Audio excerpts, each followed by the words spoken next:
Hey, what's up, Bears fans? It's Aaron, aka the Bearded Bears fan, back with another video. As usual, I'm going to do a review of last week and a preview of this week's game. In a review of last week, we lost to the New England Patriots. We were 1 yard short from taking them to overtime, and it was a roller coaster of a game. I'll just say that. Starting out, I'm just going to get right into it. I've got a couple of notes on the game. Number one is, where the fuck is the Chicago Bears pass rush? Going into the bye, we were the second highest total in the NFL. Actually, coming out of the bye, we were only one away from number one, and since then we've had one sack in 2 games. And I realized that Khalil Mack's got a bum ankle and he's playing through a lot of pain. Noticeably, he was limping at the end of the Patriots game. But I mean, you've got Leonard Floyd, who was a top 10 pick.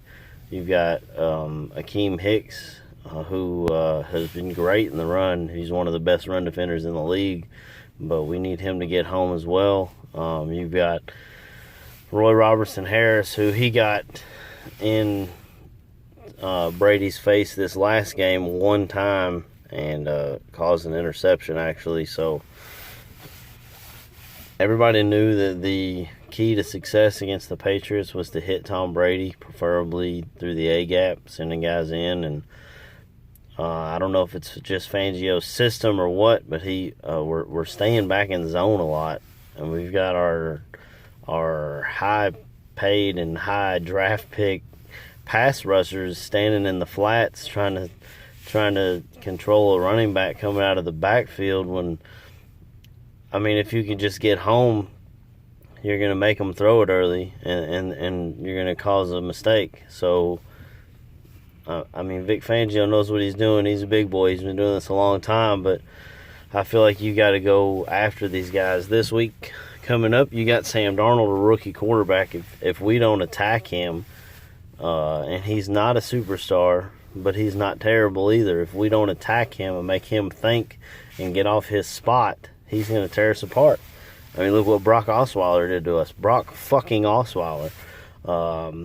And since then, he hasn't done anything. So, obviously, there's an issue there. And Matt Nagy said something about not wanting to overstep his boundaries when they asked him about the defense. You're the fucking head coach. You need to overstep your boundaries if that's clearly the weak link. Which, going into this season, there was no fucking way you could tell me that our defense would be our weak link. I thought defense will carry us and run the hell out of it with Jordan Howard, and don't put a whole lot on Trubisky's shoulders. Have Trubisky make plays when he has to. None of that has come true. Well, the defense was great at the start of the year, but since the bye, they've not been great.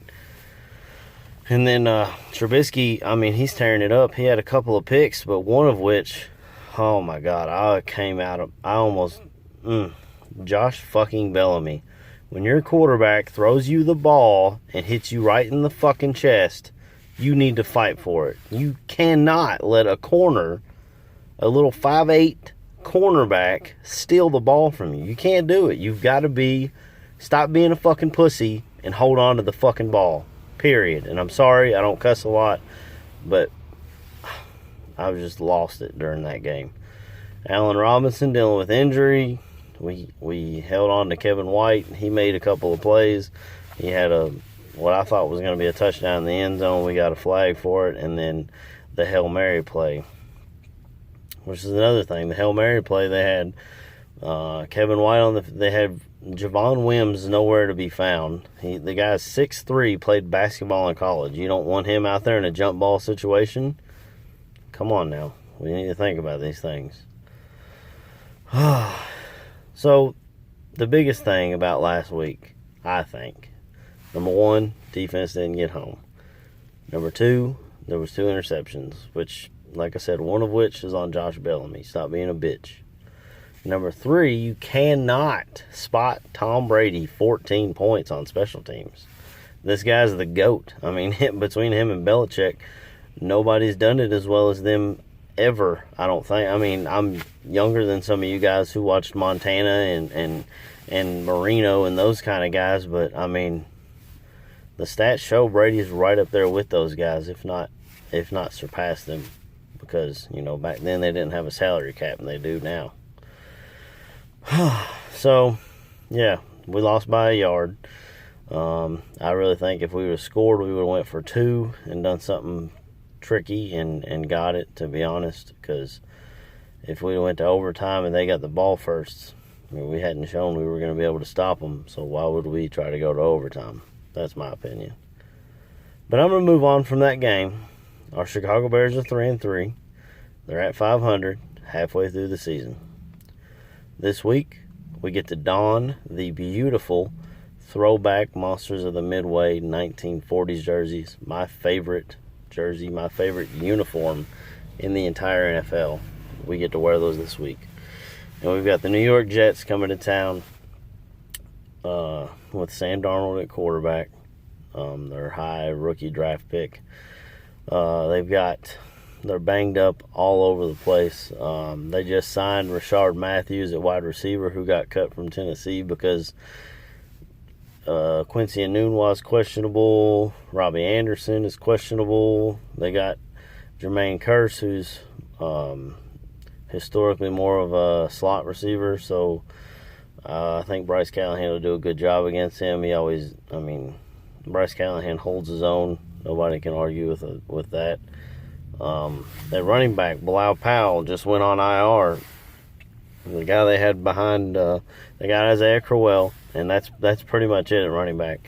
They had a guy named Elijah McGuire, who they thought might have been ready, but from what I'm hearing, he's not going to be a go. So we got a banged up offense, and our defense has got to get after it. Vic Fangio, don't be scared to blitz this motherfucker. Make him think. Get him off of his spot. We can win that. We need to win this game. We need to beat the Jets this week and the Bills next week to get to 5-3. Look at our division. The Packers, they go to LA to play the Rams. They're probably going to get fucking smoked. And then I don't even remember who the damn Vikings and Lions play this week, but they look really good. So in order to keep pace, we're going to have to keep winning games. And we can't have these lapses where we're not getting pass rush or we're giving up kick return touchdowns or block punts for touchdown. That's another thing. If any of you guys that listen to me listen to the Bears Barroom Radio podcast, Shane Marsall said this last year on 100 Proof, that we need to bring somebody in for competition with Pat O'Donnell, because Pat O'Donnell has the slowest release of any punter in the NFL. I haven't seen statistics on it. That's just the eye test to me. The guy catches, and it's like he takes forever to get the punt off, and you can't have that. You'll have what happened last week. I mean, how many times have you guys seen it? Even when he gets it off, there's someone right there, like, about to block the damn thing, and I don't get it. I don't see it anywhere else in the NFL. But moving on to this week, defense will have to get after it, get after Sam Darnold, shut down. We got to get back to our. We have not allowed a rushing touchdown this year. This is the first time that's happened since 2005. Our Chicago Bears did that as well. So we got to stay on track with that. Keep Isaiah Crowell contained, because he's pretty much the only weapon they got. They got a tight end too. I can't remember his name, but there's a lot of people starting talking about him. We struggle somewhat against the tight end. I mean, Ricky Seals-Jones had a touchdown. So we got to try to keep them contained. We got lucky Gronk wasn't playing last week, in my opinion. So, cover the tight end, covered Isaiah Crowell. Jermaine Kearse, I believe, will get shut down by Bryce Callahan. And then on the outside, Rashard Matthews has only been with the team a week, so, there's no way he knows the playbook. They might just send him out there for go routes or tell them run a curl. Or I don't know what their plan is. No idea. So our defense, I feel like, is going to handle the New York Jets offense pretty handily. And I'm hoping I'm speaking it into existence that we will get back on track, get a couple of sacks. If Khalil Mack can't go, dude, put somebody else in there. I think Khalil Mack's going to be fine. They let him rest all week, and then they'll put him in the game. And if Leonard Floyd doesn't start fucking hitting somebody, put Aaron Lynch in there for him. Pull Isaiah Irving. He's sitting in your practice squad, or he might even be on the team. I'm not sure if he's on practice squad or on the bottom of the 53. Activate his ass. You've got to get to the quarterback. Bottom line, period. You can't have your guys standing back there in zone because everybody's going to pick you apart like that. That's why we got rid of Lovey. He played the Tampa defense, which is a zone concept where you need your D-line to get after the quarterback, and your middle linebacker, Brian Urlacher, the greatest to run that defense, did his job. Everybody did their job on that defense. But people catch on to that. They learn how to attack it. And it's not going to work, in my opinion. And then offensively, I see I feel like Trubisky will continue to flourish. The Jets defense, I feel like they have a couple of questionable corners as well. I was listening to some podcasts earlier. I can't remember names. I don't do in-depth analysis and all that stuff. I just do what I see, what my eye test is telling me. But I think I read that Tremaine Johnson was questionable. So that would be helpful, especially if Allen Robinson can't play. And then, so they've got some questions in the secondary. They got Jamal Adams. That's about it. A lot of people had their eye on him when we drafted Trubisky. We went with the quarterback, and it seems to be working for us because Trubisky is playing at a good level. Some people just aren't happy with not being perfect, but no quarterback is perfect. I mean, Aaron Rodgers and Tom Brady missed. Yes, he's overthrown some guys. There was quite a few overthrows last week. Tom Brady and Aaron Rodgers overthrow guys. They underthrow guys. They miss passes. So that's not like only Chicago Bears are dealing with this issue. And I think Trubisky's going to be just fine. He's going to learn. He's going to continue to grow in Matt Nagy's system and continue to get better. I would like to see, I say this every week, I would love to see Jordan Howard get going, especially if Allen Robinson can't go. Give me a steady dose of Jordan Howard and some Tariq Cohen, Tariq Cohen's he's beasting this year. I grabbed him on my fantasy team at the beginning of the year, and he has paid dividends all year long, week in and week out. We saw Trey Burton explode last week, and they got some, who was that linebacker the Jets got? Darren Lee. He's a speedy linebacker out of Ohio State, and they might try to put him on Trey Burton, which might be a good matchup, but